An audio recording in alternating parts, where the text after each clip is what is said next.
साहब कहते हे मनुष्य, तेरा गुण तुझे बड़ा बना देता है। अगर बड़ा बनना है तो गुणवान बनो।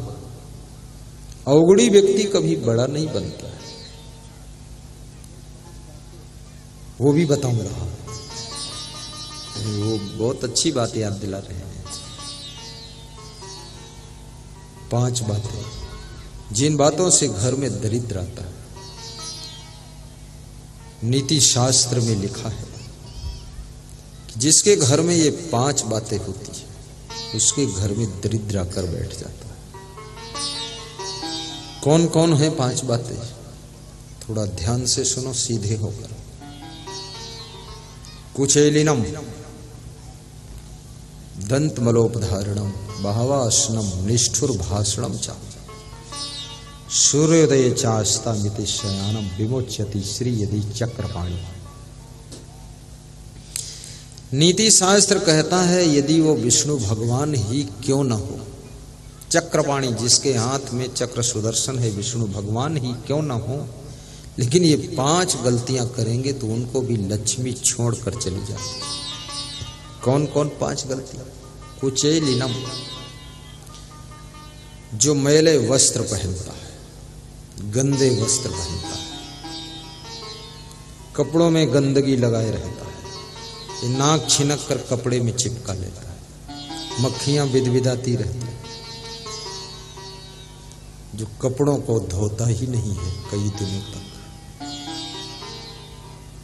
उस व्यक्ति को लक्ष्मी छोड़कर चल देती है। दरिद्र उसके हाथ आए। आज संकल्प लेना, साफ कपड़े पहनना, क्लीन कपड़े।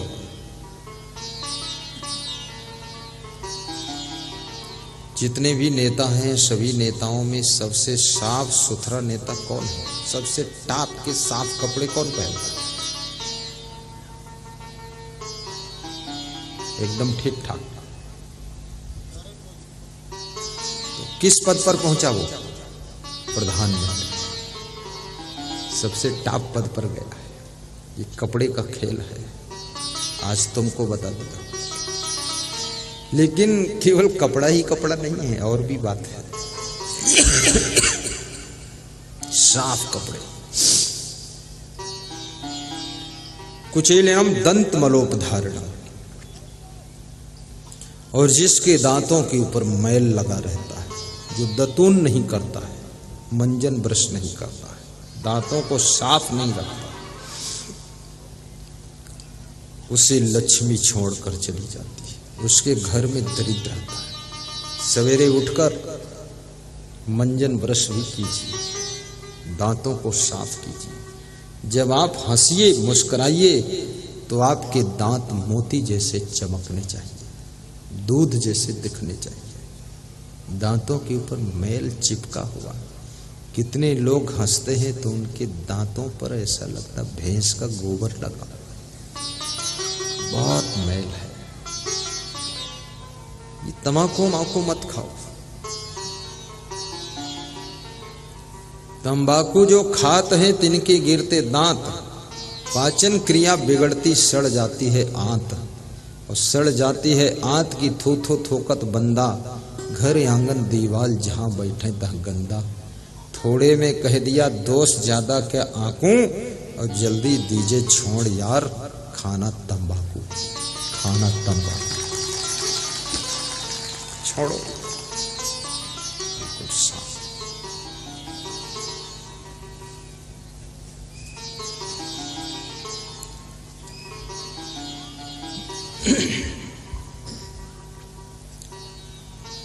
बहवासनम।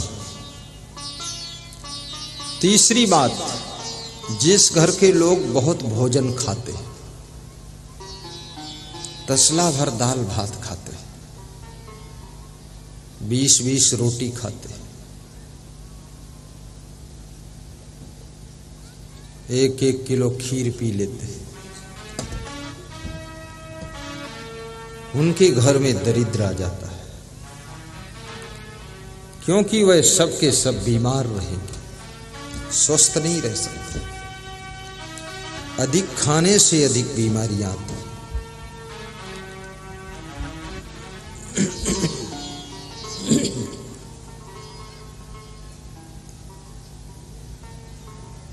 कम भोजन करो, अल्पाहारी बनो और चबा चबा कर खाओ। कम खाने से मनुष्य की बुद्धि कुशाग्र हो जाती है। आवश्यकता से अधिक भोजन शरीर के अंदर जब पहुंचता है, पूरे शरीर को उदास करता है, सुस्त करता है। इसलिए अधिक भोजन खाने वालों के घर में दरिद्र आकर बैठ जाता है। आज एक संकल्प और ले लो, कम भोजन खाओ। ले लिया कि नहीं लिया?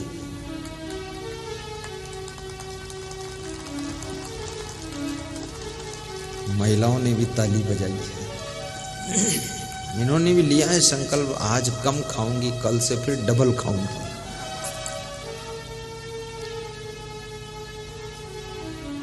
कम खाइए।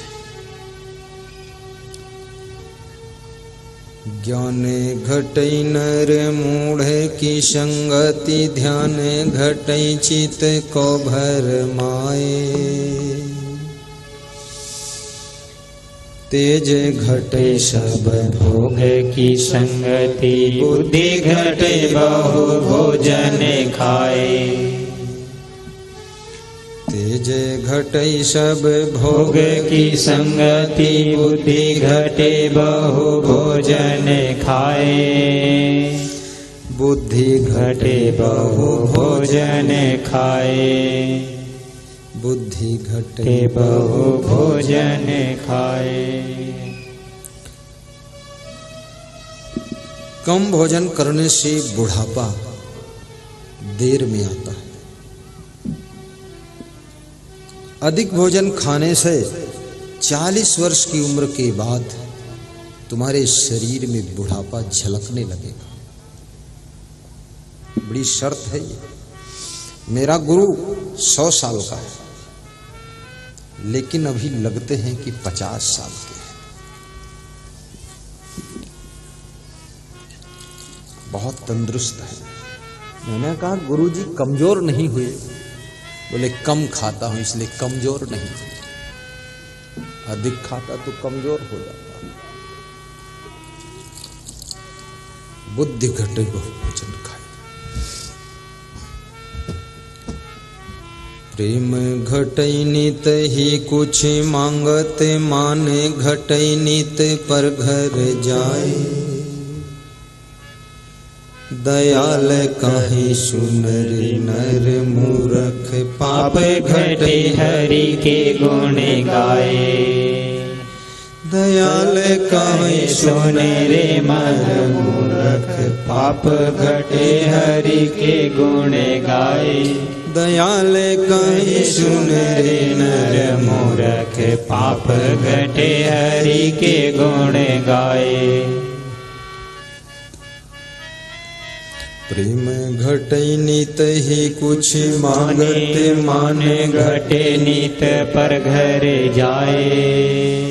माने घटे नित पर घर जाए।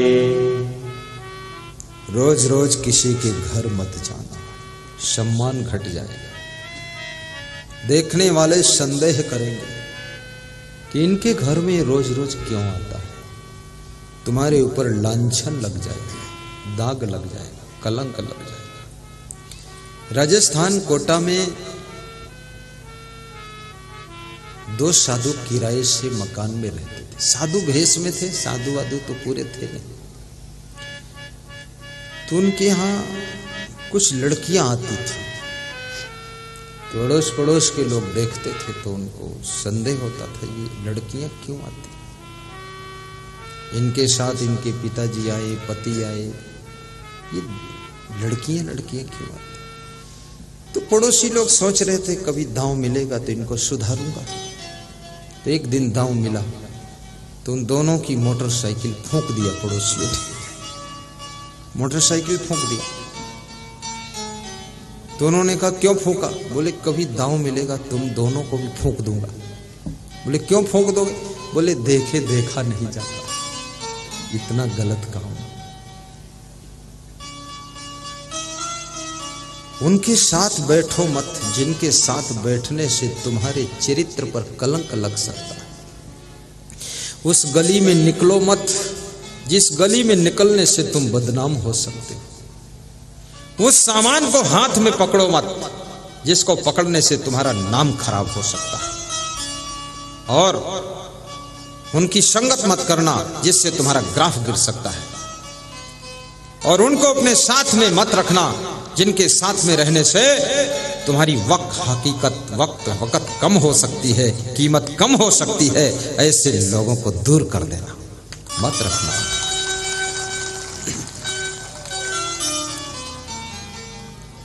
मैं तो इन चीजों में बहुत सावधान रहता हूं, क्योंकि सम्मान को बनाना बड़ा कठिन होता है और सम्मान को खोना बहुत आसान होता है। सम्मान बनाने में सदियां गुजर जाती हैं, शताब्दियां गुजर जाती हैं, पीढ़ियां गुजर जाती हैं। बाप दादों ने मुश्किल से सम्मान खड़ा किया था इस कुल कुटुंब और परिवार का।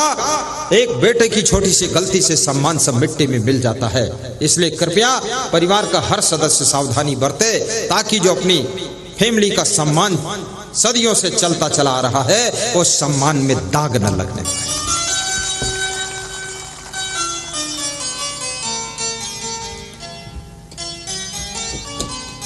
वाह वाह, बहुत बड़ी चीज है।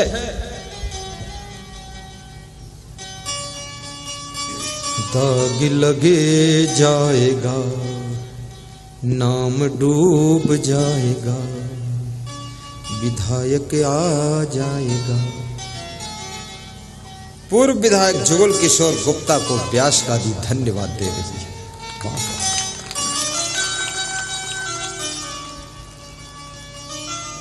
बहुत बुजुर्ग हो गए। वाह वाह, धन्य हो बाबा। बैठो। इस क्षेत्र के लिए जिन्होंने बहुत मेहनत किया है,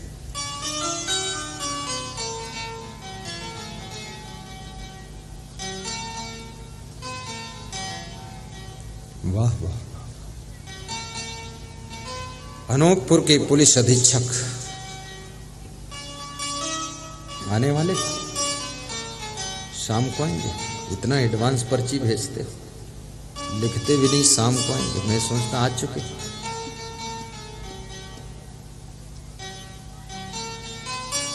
मत भेजा करो, प्रवचन हो रहा कि तमाशा समझते। बोलो दरोगा जी, यहाँ पर्ची भेज कर डरवाते हमको।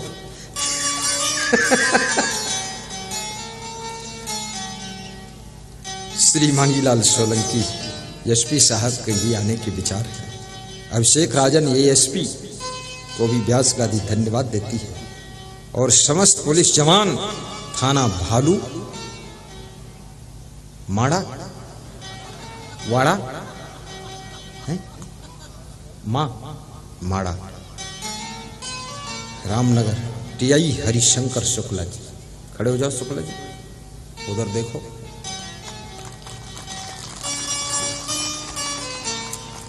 वाह वाह। शुक्ला जी भी मजेदार है, भोला भाला है। तो ये अहंकार नहीं है कि मैं टीआई हूं, टाइट कर दूंगा। वो समझ रहे गुरुदेव सबको राइट कर रहे हैं, अब टाइट की जरूरत कम पड़ेगी।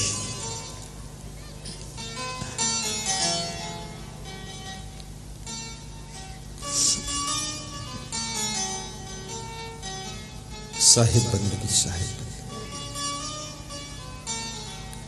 ताली बजा दो एक बार।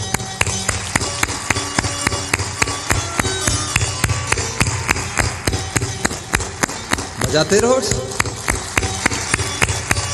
हाँ बस, लोग कहेंगे पागल है सब। बजाते रहो। वाह वाह, साहिब बंदगी।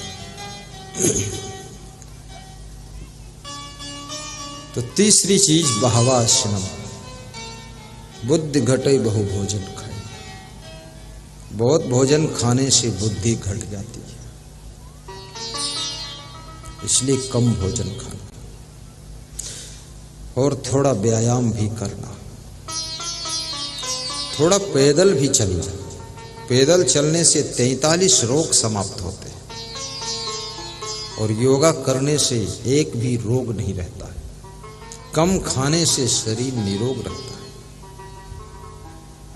अधिक खाने से शरीर कभी स्वस्थ नहीं रहता है, बुद्धि का स्मरण घट जाता है। हंसने से मेमोरी स्ट्रांग होती है, दुखी रहने से बुद्धि कम हो जाती है, चिंता करने से शांति और स्वास्थ्य दोनों नष्ट हो जाते हैं,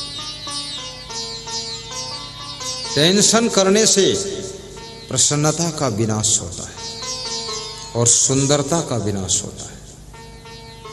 जितना ज्यादा टेंशन करोगे बदसूरत होते चले जाओगे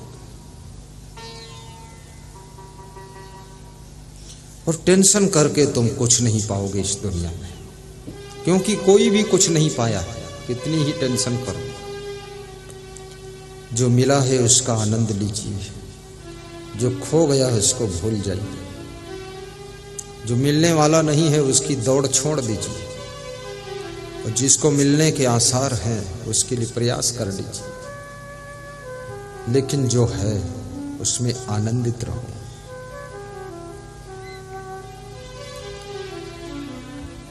जो बेटा है उसके साथ एडजस्टमेंट बनाओ, जो बहू मिली है उसके साथ सेटलमेंट करो। ज्यादा उलझोगे कुछ उपलब्धि नहीं होगी, बल्कि नुकसान ज्यादा होगा। साहिब बंद की कुचेलिनम दंत मलोपधारणम बहवाशनम निष्ठुर भाषणम चा। और चौथी चीज, जिस घर के लोग निष्ठुर वाणी बोलते, निष्ठुर वाणी समझते, बहुत दुख देने वाली बात कहते हैं, कठोर बोलते हैं, जिनकी वाणी बाण से ज्यादा घाव करती है, ऐसे घर में दरिद्र आ जाता है।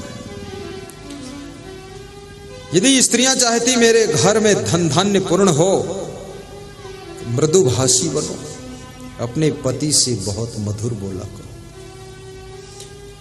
कितनी स्त्रियां पति से ऐसे बोलती हैं, बिल्कुल काट काट कर खाती है,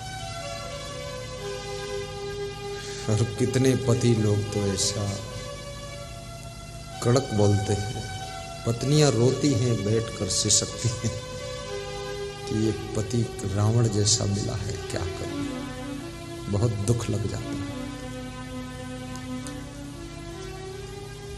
शादी होने के बाद कभी कभी अपनी पत्नी को खुश भी तो किया करो, उसके साथ बैठकर हंस भी तो लिया करो।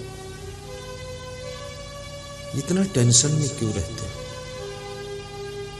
इतनी हाय हाय क्यों करते हो, क्या मिलने वाला? अब जब से मोबाइल आ गए हैं तो पति पत्नी मोबाइल में अटके रहते हैं, सब मोबाइल में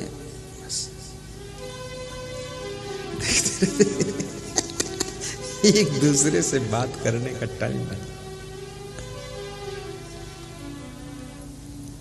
प्रेम की गंगा बहाते चलो, जीवन को निर्मल बनाते चलो।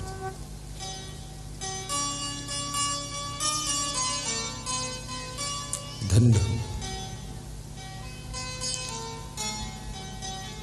निष्ठुर वाणी आपके घर में दरिद्र को बुलाती है, मृदु वाणी लक्ष्मी को स्थापित करती है।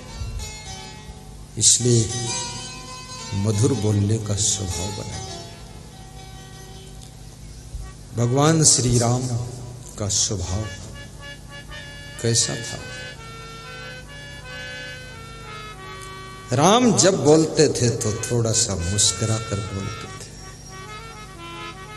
देखना, वाणी को यदि प्रभावशाली बनाना है, मधुर बनाना है, तो खुश होकर के बोलिए, प्रसन्न होकर बोलिए, थोड़ा मुस्कुरा कर बोलिए। आपकी वाणी अमृत वाणी हो जाएगी। जब केवट ने नाव लाने से मना किया है तो राम कैसे बोलते हैं,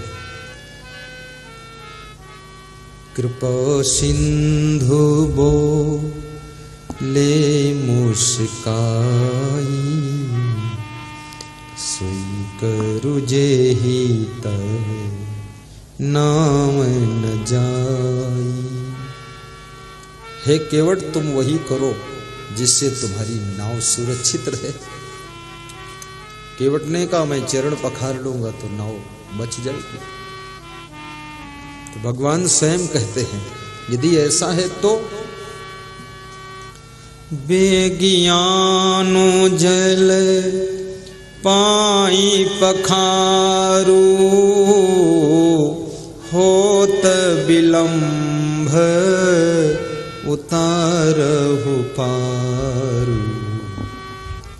जल्दी जल लाइए, चरण पखारिए, देर हो रही है, मुझे गंगा पार कीजिए। केवट ने कहा प्रभु 14 साल का वनवास है, 1 साल यहीं रह लोगे तो क्या फर्क पड़ता, 14 साल बिताना है आपको, देर किस बात की, कोई लक्ष्य तो है नहीं, खाली वनवास में 14 साल काटना है। राम ने कहा भगवान वही होता है जो कभी लक्ष्य विहीन नहीं होता। इस वन के अंदर भी मेरा बहुत बड़ा लक्ष्य है, इस वन को शांति वन बनाना है, यहाँ राक्षसों का प्रभाव खत्म करना है, जिसके लिए 14 वर्ष मुझको लगेंगे। बड़ी योजना बनानी है, राक्षसों का विनाश करना है, साधु संत ऋषि मुनि सज्जनों को शांति प्रदान करना है। इसलिए मुझे देर हो रही है, यहाँ टाइम नहीं पास करना है।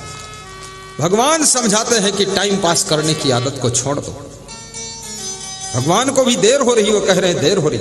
कल मैं गया था लेखन दास चंद्रा जी के यहाँ, खड़े हो, पधरौनी इनके यहाँ गया था।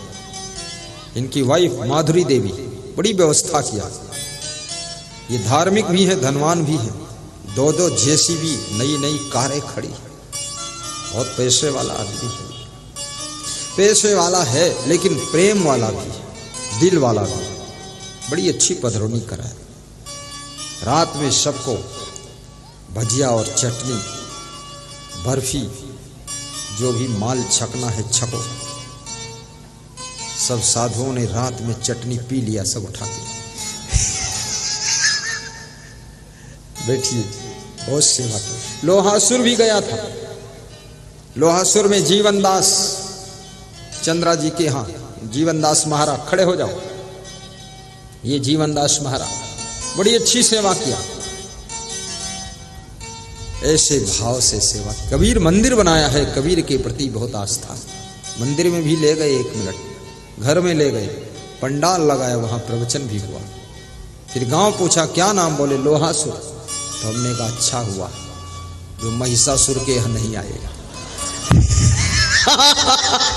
बैठो बैठो, बहुत बड़ा विचित्र नाम है गांव। एक और सज्जन के यहां मैं गया, कौन गांव था, जोगी टोला में गया, मेढ़ई दास के यहाँ। कहाँ है मेढ़ई दास, खड़े, ये देखो, बहुत बड़ी श्रद्धा, बड़ा सुंदर चरण पूजा किया, आरती वंदन किया, थोड़ा सत्संग सुनाया। फिर मैंने कहा 2 दिन के लिए बुलाना करो। 2 दिन में फंसा दिया हमको, 2 दिन। अभी क्षेत्र में पहली बार अनूपपुर जिले में मैं आया हूं, तो मेरी इच्छा है अब हर साल आता रहूं जिले में, कहीं ना कहीं आता रहूं। बोलो माननीय विधायक श्री जुगल किशोर गुप्ता जी, सही बात, आता रहूं, ठीक। भगवान राम को भी देर हो रही है, होत विलंब उतारो पारू। ये चौपाई संकेत कर रही है कि टाइम पास कभी मत करना, फटाफट काम को करना, क्योंकि जो समय बचेगा उस समय में कुछ तुम नया कर सकते हो, बड़ा कर सकते हो, कुछ दूसरा कर सकते हो। यदि समय तुमने गंवा दिया है और तुम्हारे पास समय ही नहीं बचा है कुछ करने के लिए, तो नया कुछ करने का चांस आ गया तो तुम कैसे कर पाओगे। इसलिए टाइम की भी बचत करना सीखो।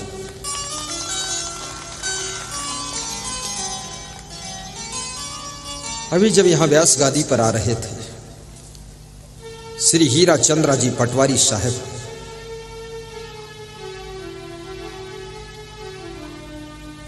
के मकान का भूमि पूजन हुआ। तो मैं बहुत जल्दी जल्दी कर रहा था, फटाफट लड्डू बंटवा दिए, कलाकंद बंटवा दिया। और वो हीरा चंद्रा खड़े हो पटवारी साहब कहा, बहुत अच्छा भूमि पूजन हुआ।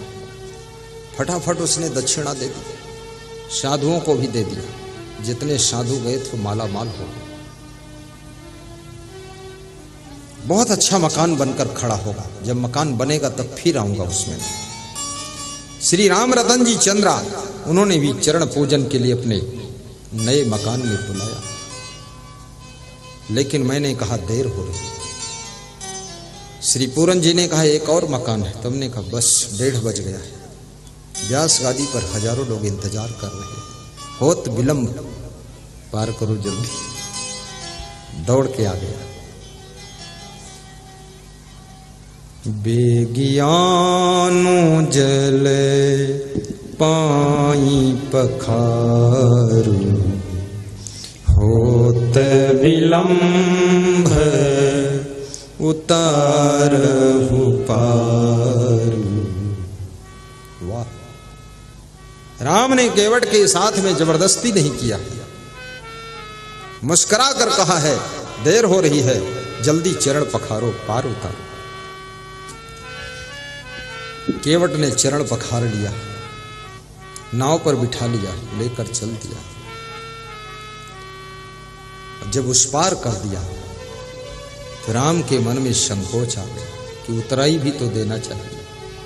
उतरी ठाड़ी भय सुरसरी रेता, सीय राम गुह लखण समेता। केवट उतरी दंडवत कीन्हा, प्रभु ये सकुच मैं कछु नहीं देखा। उतराई, गंगा से पार करने वाले केवट को उतराई देने के लिए राम संकोच कर रहे हैं। सीता जी अंगूठी उतार कर दे देती है कि अंगूठी दे दो मेरे राम, तुम संकोच मत करो। जो पत्नी अपने पति को संकोच से मुक्त कर देती है वो सीता के समान होती है, और जो पति को हमेशा संकोच में डाल देती है वो फिर कौन है? पता लगा लेना, मैं नहीं बताऊंगा।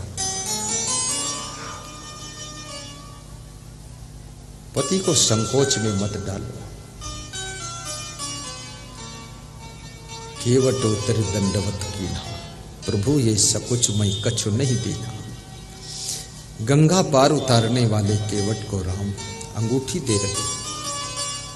संत महात्मा तो आपको भव सागर से पार करने वाले, इनको भी कुछ उतराई देना चाहिए। उतराई में दक्षिणा देना चाहिए, और दक्षिणा में प्रथम दक्षिणा अपने अवगुण दान करना चाहिए। जब अवगुण दान करोगे तभी भवसागर से पार हो जाओगे। और तुम्हारे पास में अवगुणों की क्या कमी है? बड़ा लंबा चौड़ा स्टॉक है सभी के पास। 2-4 अवगुण दे भी दोगे, फर्क क्या पड़ेगा? अवगुण और अवगुण के साथ में जब तुम धन दान करते हो तो वो धन दान 1000 गुना पुण्य तुमको प्रदान करता है। अगर अवगुण दान नहीं किया और खाली धन दान किया तो केवल धन दान का 1 गुना पुण्य मिलता है। अवगुण के साथ में जब धन दान कर देते हो तो हजारों गुना ज्यादा पुण्य प्राप्त होता है।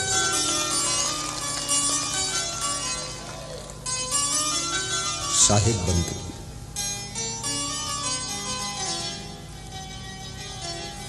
वाह वाह,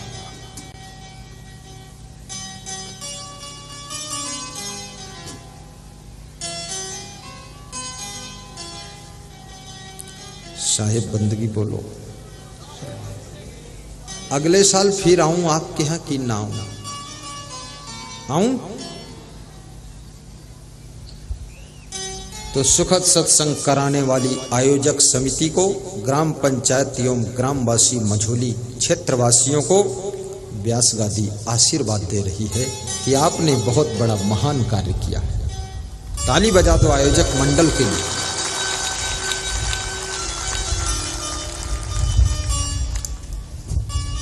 वाह वाह।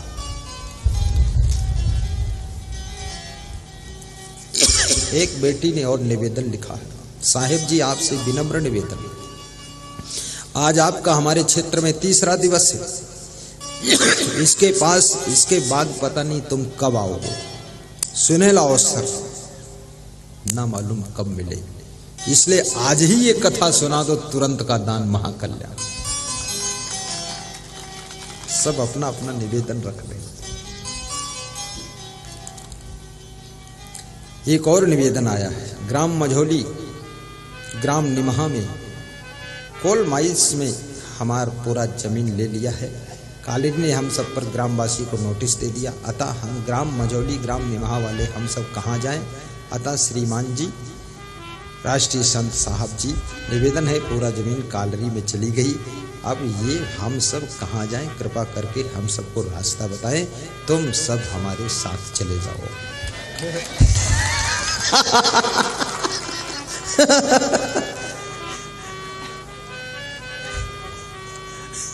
सब छुट्टी मिल गई।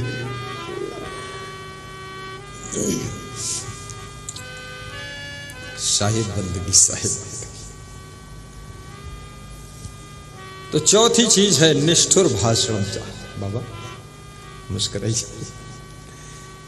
जिसका भाषण निष्ठुर है उसके घर में दरिद्र आ जाता है। और 5वीं बात, सूर्योदय चास्तामिते शयानम, जो सूर्योदय के समय सोता है और सूर्यास्त के समय सोता है उसके घर में दरिद्र आ जाता है। इसलिए सूर्यास्त के समय कभी मत सोना। कभी बीमार हैं वो बात अलग है, लेकिन स्वस्थ दशा में सूर्यास्त के समय सोने का मतलब है अब तुम्हारे भाग्य को भी अस्त हो जाना पड़ेगा। सूर्यास्त के समय नहीं सोना चाहिए। सूरज निकले घर छोड़कर निकल जाओ। कितने लोग कभी देर में सोए हैं, 12 बजे, 1 बजे, 2 बजे, तो देर हो गई जागने में, कोई बात नहीं, ये तो अपवाद रूप है। लेकिन डेली की आदत बना रखी 9 बजे तक सोना, 8 बजे तक सोना, तुम्हारा भाग्य भी सोता रहेगा। सवेरे जो जाग नहीं सकते हैं उनका भाग्य भी नहीं जाग सकता है। सुबह जो सोते रहते हैं 9 बजे तक उनका भाग्य जिंदगी भर सोता रहता है। सवेरे जागो।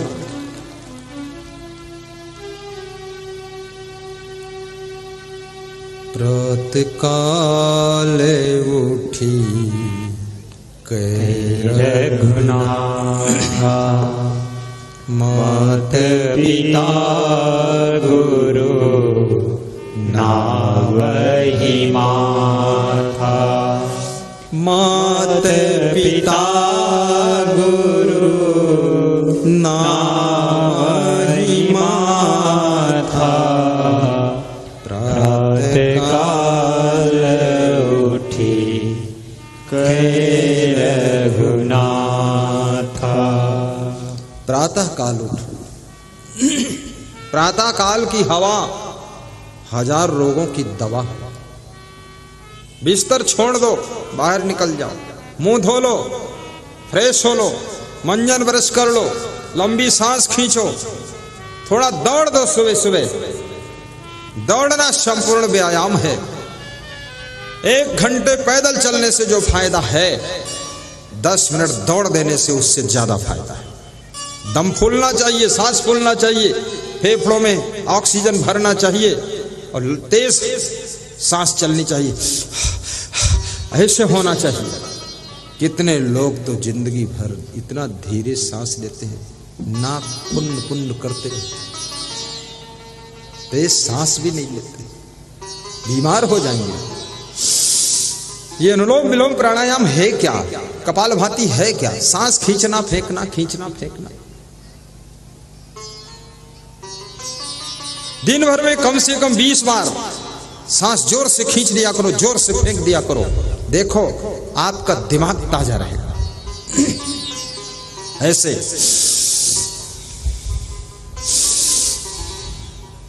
जोर से। लेकिन इतना भोजन खाया है, सांस भी भरने की जगह नहीं। पूरा जबरदस्त खतरनाक है सब। शाही बंदगी।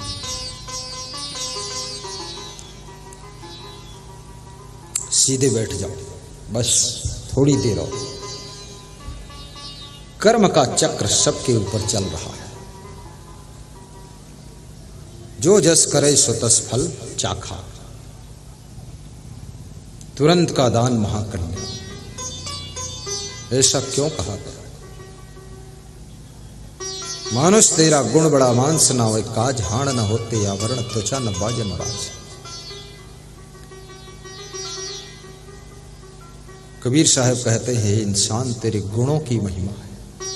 तेरी त्वचा, तेरी हड्डियां, तेरा मांस किसी काम का नहीं, लेकिन तेरे गुण ऐसे हैं जिसके कारण तू धरती का श्रेष्ठ प्राणी है। तेरी पूजा होती है। दान करने का गुण भी बहुत बड़ा गुण है। किसी गांव में एक गरीब ब्राह्मण रहता था। उसके एक बेटी थी, उसे चिंता रहती थी। बेटी की चिंता। जिनके बेटी जन्म ले लेती है, बेटी के साथ चिंता का भी जन्म हो जाता है। लेकिन चिंता मत कीजिए, बेटी को योग्य बनाइए, शिक्षा और संस्कार दीजिए। आपकी बेटी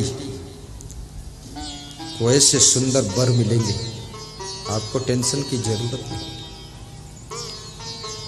बेटी ने पूछा, पिताजी आप चिंतित दिखते हो, क्या बात है? पिता ने कहा, बेटी चिंता में हूं इसलिए चिंतित दिखाई देता हूं। किस बात की चिंता? तेरी चिंता है, मेरी चिंता। क्यों करते हो मेरी चिंता? तेरे विवाह की चिंता है, धन नहीं है, तेरा विवाह कैसे करूं? तो बेटी ने कहा, जो इस देश का राजा है, बड़ा दानी है, कविता सुनता है और दान देता है, उसके पास जाओ, नई कविता सुनाओ, दान लेकर आओ, उस पैसे से मेरी शादी कर देना। पिता ने कहा, मुझे कविता बनाना भी नहीं आता। तो बेटी ने कहा, मैं बना दूंगी कविता, तुम चले जाओ पिताजी, बनाओ कविता। क्या बनाओगी? तो बेटी ने बनाया कि तुरंत का दान महाकल्याण, जाओ सुना देना। राज दरबार में सैकड़ों कवि इकट्ठा होते थे। कवियों का सम्मेलन रोज चलता था। कवियों का प्रेमी था राजा। पहुंचा वो ब्राह्मण राज दरबार में, कवियों की लाइन में लग गया, नंबर आया तो उसने सुनाया तुरंत का दान महाकल्याण। राजा खुश हो गया, 5 स्वर्ण मुद्रा उसको दान दिया, इनाम दिया। सभी कवि दुखी हो गए, इतनी लंबी लंबी कविता मैंने सुनाया, एक एक स्वर्ण मुद्रा मिली, इतनी छोटी कविता सुनाया, बिल्कुल आधी लाइन, तुरंत का दान महाकल्याण, और इसको 5 स्वर्ण मुद्रा मिली। ये ब्राह्मण, इसको देख लूंगा कल तक। ईर्ष्या पैदा होगा। जब तुम दूसरों से ज्यादा प्रॉफिट पाते हो, दूसरों से ज्यादा आगे निकलने लग जाते हो, दूसरों से ज्यादा तुम प्रगति करने लग जाते हो, तो दूसरों के दिलों में कभी कभी ईर्ष्या का जन्म होने लग जाता है। तुमसे लोग जलने लग जाते हैं, तुम्हारी टांग खींचने लग जाते हैं।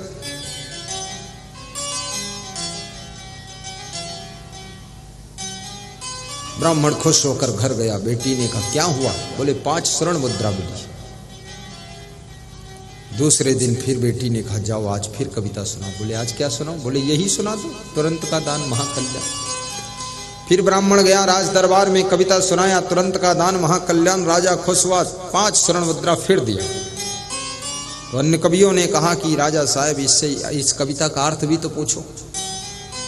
तो जब अर्थ पूछा तो ब्राह्मण दुखी हो गया, बोला अर्थ मालूम नहीं। तो राजा ने कहा, अर्थ मालूम नहीं, 5-5 स्वर्ण मुद्रा इनाम ले रहा, इधर उधर की बात सुना रहा है, कल जेल में डाल दूंगा, कल अर्थ बताना आकर। ब्राह्मण दुखी होकर घर पहुंचा। बेटी ने कहा, क्या हुआ? फिर चिंतित हो? बोले चिंता है, कल जेल जाना पड़ेगा। हो गया कविता, सब ठंडा बस्ता। बेटी ने कहा, चिंता मत करो, जाओ पिताजी, तीसरे दिन भी यही कविता सुनाओ। राजा से कह देना, यदि इस कविता का अर्थ देखना चाहते हो तुम, तो शाम को 4 बजे बगीचे में जाइए, वहां पर पार्षद विमान लेकर आएंगे, उस विमान में बैठ करके राजा को जाना पड़ेगा और आकाश लोक में इसका अर्थ मिलेगा। ब्राह्मण तीसरे दिन भी गया और सुनाया, तुरंत का दान महाकल्याण। राजा ने कहा, अर्थ बता। बोले अर्थ 4 बजे शाम को बगीचे में आपको मिलेगा। राजा ने खुश होकर 10 स्वर्ण मुद्रा दिया। ब्राह्मण बहुत खुश हुआ कि चलो विकास चालू है, लेकिन कब तक होगा ये विकास? डर भी है। राजा लोगों के साथ डर रहता है, मुख्यमंत्री के साथ वे सब डरे रहते हैं। मंत्री भी विधायक भी सोचते पता नहीं है नाराज हो जाए आगे टिकट काट देगा। इसी बहुत बड़े नेता से छोटे नेता बेचारे डरते रहते हैं, हाथ जोड़कर बताते रहते हैं, हे बंदी छोड़, टिकट दे देना, मर जाऊंगा खाम खाम। बहुत खतरनाक है सब। और आजकल तो ऐसी राजनीति हो गई कि मुख्यमंत्रियों ने सबको बहुत डरवा रखा है, पूरा पावर अपनी मुट्ठी में रखता है, बाकी किसी को पावर देते ही नहीं, सब बेचारे परेशान हो। उत्तर प्रदेश में एक विधायक कह रहा था, बाबा जी जब से मुख्यमंत्री बने हैं हम तो बर्बाद हो गए। हमने कहा क्या हुआ? बोले कोई पावर ही नहीं, कहीं कोई सुनता ही नहीं हमारी बात। तो हमने बाबा जी को सुनाओ। बोले बाबा जी तो बिल्कुल खतरनाक शेर है भाई, उनसे कह नहीं सकते कुछ। मुख्यमंत्री बनने के बाद अपने विधायकों का भी सम्मान रखना, कार्यकर्ताओं का आदर रखना, क्योंकि उन्हीं की बदौलत आप मुख्यमंत्री बनकर बैठे हो। ये कार्यकर्ता तुम्हारे मुख्यमंत्री पद की नींव है। अगर नींव को उखाड़ दोगे तो याद रखना बिल्डिंग अपने आप ढह जाएगी। कार्यकर्ता अगर सुरक्षित नहीं रहे तो मुख्यमंत्री का पद भी तुम्हारा सुरक्षित नहीं रहेगा। उनका ध्यान रखो। साहिब बंदगी बोलो।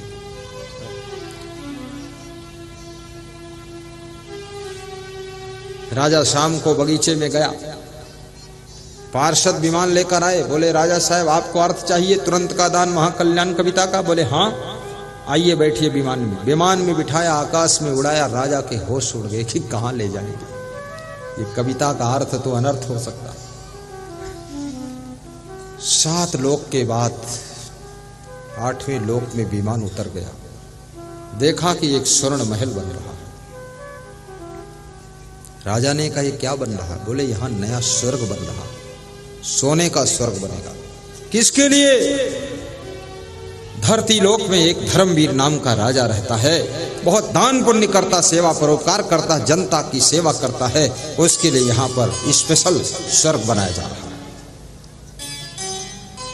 तो राजा ने कहा तो मैं ही हूं धर्मवीर राजा, मेरा नाम। बोले आपके लिए बन रहा, देख लीजिए। राजा खुश हुआ, लौट कर आया, लेकिन मन में एक भाव आ गया। चौथे दिन जब ब्राह्मण आया, उसने फिर कविता सुनाया, तुरंत का दान महाकल्याण। तो राजा ने कहा अपनी बेटी तेरी कविता बनाती है उसको लेकर आओ, उसके साथ में विवाह करूंगा। जो लोक और परलोक का ज्ञान रखती है उसके साथ में शादी करूंगा। ब्राह्मण बड़ा दुखी हुआ कि बेटी 17 साल की और ये राजा 60 साल का, जोड़ा भी सेट नहीं होता। ये क्षत्रिय और मैं ब्राह्मण, ये भी सेटिंग नहीं। कलयुग होता तो सेटिंग बन भी जाती। राजा का मन ललचा गया कि ऐसी कन्या को मैं अपनी रानी बनाऊं।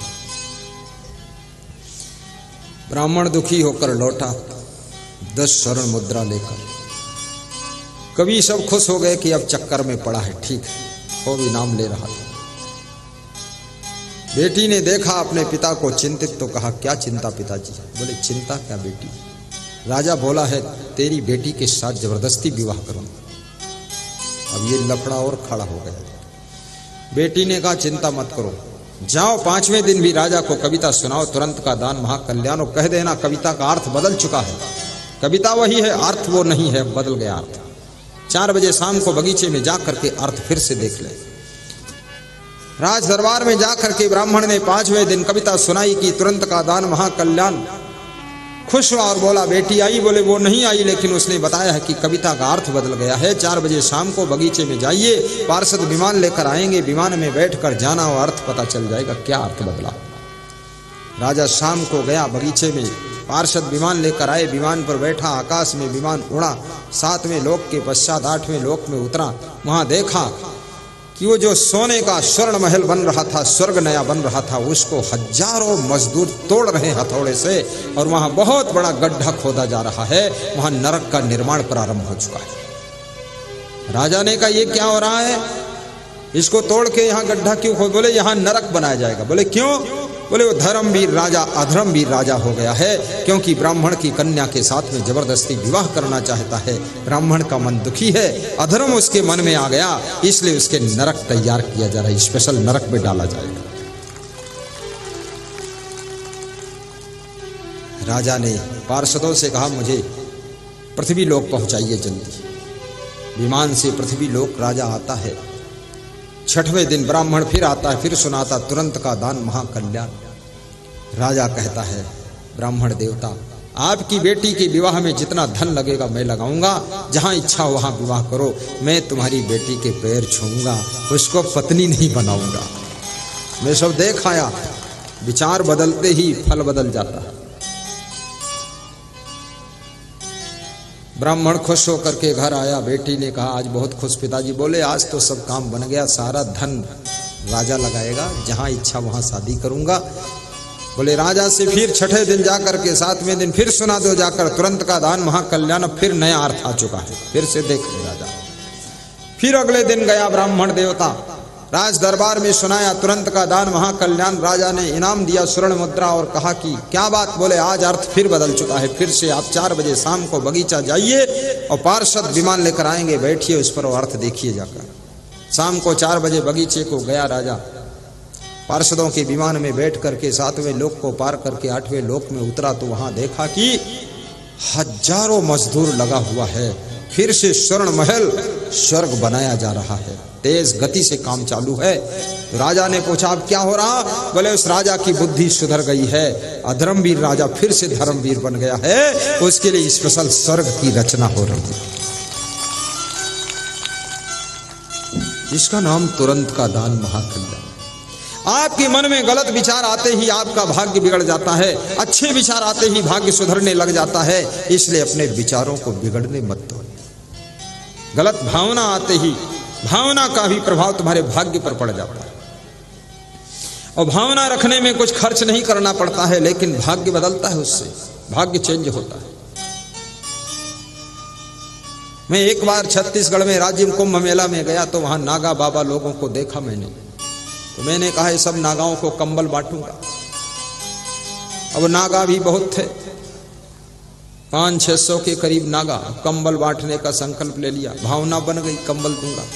फिर हिसाब जुड़वाया तो लाखों के ऊपर गया। तो हमने कहा जय बजरंग बली, नंग धड़ंग बाबा। लेकिन ये मैंने इरादा किया, भावना बनाया।